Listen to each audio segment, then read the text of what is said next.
तो hello friend, आप सभी का हमारे जनरल साइंस के एक नई वीडियो लेक्चर में स्वागत है।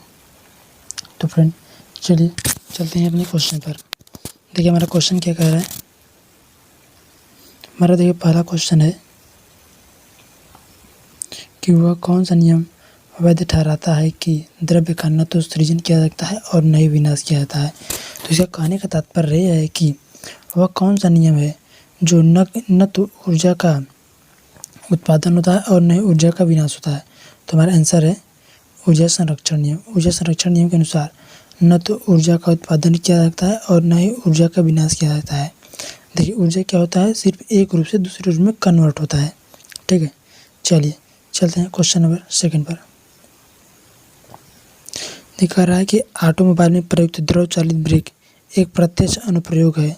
अर्थात ऑटोमोबाइल यानी हमारे जो कार गाड़ियाँ होती हैं उनमें द्रव चालित ब्रेक का उपयोग किया जाता है। वह किस नियम पर कार्य करता है? तो हमारा आंसर है पास्कल के नियम पर।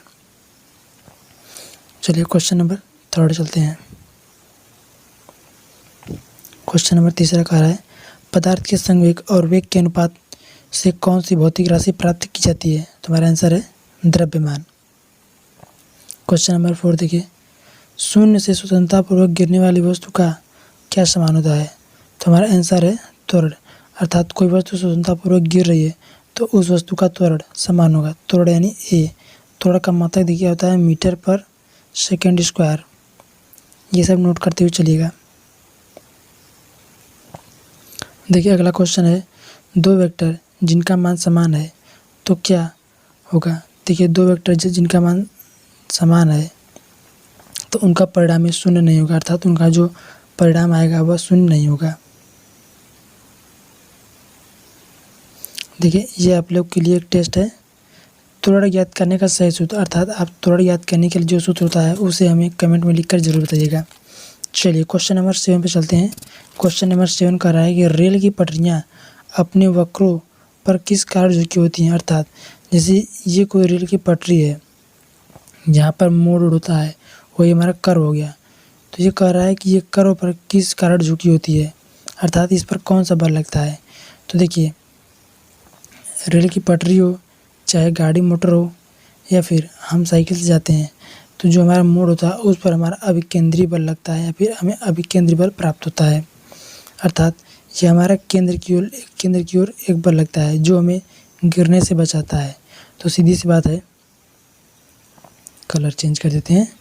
हाँ देखिए कह रहा है कि रेल की पटरियाँ अपने वक्रों पर किस कारण से झुकी हुई होती हैं। तो देखिए क्या कहता है, रेल के भार के क्षैतिज घटक के आवश्यक अभिकेंद्री बल प्राप्त किया जाता है। सीधी सी बात है कि यह रेल की पटरियाँ अभिकेंद्री बल के कारण ही वक्रों यानी कर्व पर झुकी होती हैं। और देखिए जो साइकिल सवार होते हैं या फिर बाइक सवार वो भी कर्व पर झुक जाते हैं यही अभिकेंद्री बल प्राप्त करने के लिए, जिससे कि वह गिरे न। देखिए अगला क्वेश्चन यही है, क्वेश्चन नंबर 8, साइकिल चलाने वाला मोड़ लेते वक्त क्यों झुकता है? देखिए इसका भी अंतर वही है। ये हमारा साइकिल चालक है, ये भी देखिए केंद्र पर इसी कारण झुकता है। जैसे कि अभी साइकिल चलाते होंगे तो देखते होंगे जहाँ पर मोड़ता है वहाँ पर हम थोड़ा सा झुक जाते हैं अस्थायित्व प्राप्त करने के लिए, और हमारा उस पर अभिकेंद्री बल लगता है। ये याद रखिएगा, अस्थायित्व रहेगा तो हम उससे गिरेंगे नहीं। तो हमारा आंसर सीधा सा है। ताकि देखिए यहाँ पर आंसर है गुरुत्व केंद्र आधार से बना रहे और वह गिरने से बचाएगा। ठीक है, चलिए क्वेश्चन नंबर 9। देखिए यही तीसरा क्वेश्चन यानी कि जो 9 क्वेश्चन है वह भी यही का मतलब क्वेश्चन में यही पूछ रहा है कि कोई साइकिल सवार किसी मोड़ पर घूमता है तो वह अंदर की ओर झुक जाता है। देखिए अगर हम किसी मोड़ पर मुड़ते हैं तो अंदर की ओर झुक जाते हैं। तो सीधी सी बात है वही हमारा है अस्थायित्व प्राप्त करने के लिए। और इस पर कौन सा बल लगता है? तो हमारा आंसर है अभिकेंद्री बल लगता है। ठीक है, ये सब देखिए एग्जाम में पूछे जाते हैं तो इन्हें आप अच्छी तरीके से याद कर लीजिएगा समझकर।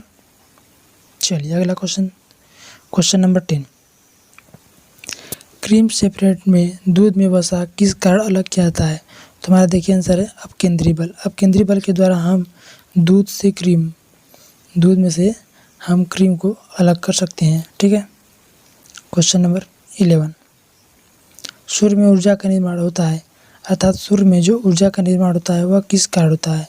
तो देखिए सूर्य में हमारा ऊर्जा का निर्माण नाभिकीय संलयन के द्वारा होता है, अर्थात इनमें जो भी हमारे हाइड्रोजन या हीलियम पदार्थ हैं, गैसें हैं, वे सूर्य में नाभिकीय संलयन के द्वारा ऊर्जा को एकत्रित करते हैं, जिससे हमें लगातार ऊर्जा प्राप्त होती है। क्वेश्चन नंबर 12 देखिए, वही कह रहा है कि सूर्य की ऊर्जा उत्पन्न होती है, अर्थात सूर्य की ऊर्जा किस कारण उत्पन्न होती है? तो हमारा आंसर है नाभिकीय संलयन के द्वारा। ठीक है, चलिए क्वेश्चन नंबर 13 पर चलते हैं। क्वेश्चन नंबर 13 क्या कह रहा है? पानी के एक गिलास में एक बर्फ का टुकड़ा तैर रहा है। जब बर्फ पिघलती है तो पानी के स्तर पर क्या प्रभाव पड़ेगा? इसे आप लोग ध्यान से समझिएगा। जैसे देखिए, ये एक गिलास है, ठीक है, मान लीजिए यहाँ तक पानी भरा हुआ है और इस पर हमने बर्फ़ का टुकड़ा रख दीजिए ये, तो हमारा बर्फ़ का टुकड़े का स्तर ये हो गया, पानी का स्तर ये है।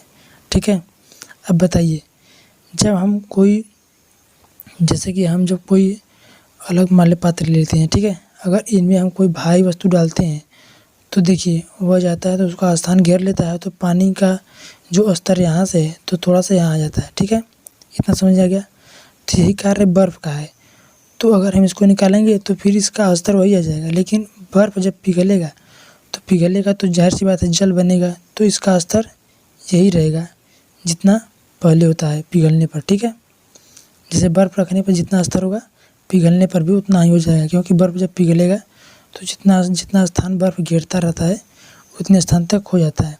तो क्वेश्चन देखिए, ध्यान से पढ़िए। पानी के एक गिलास में एक बर्फ़ का टुकड़ा तैर रहा है। जब बर्फ़ पिघलती है तो पानी के स्तर पर क्या प्रभाव पड़ेगा? तो सीधा सी बात है, उस पर कोई प्रभाव नहीं पड़ेगा, अर्थात जितना स्तर है जल का उतना ही स्तर बना रहेगा। देखिए आंसर भी कर रहा है ये उतना ही रहेगा। ठीक है, चलिए क्वेश्चन नंबर 14 चलते हैं।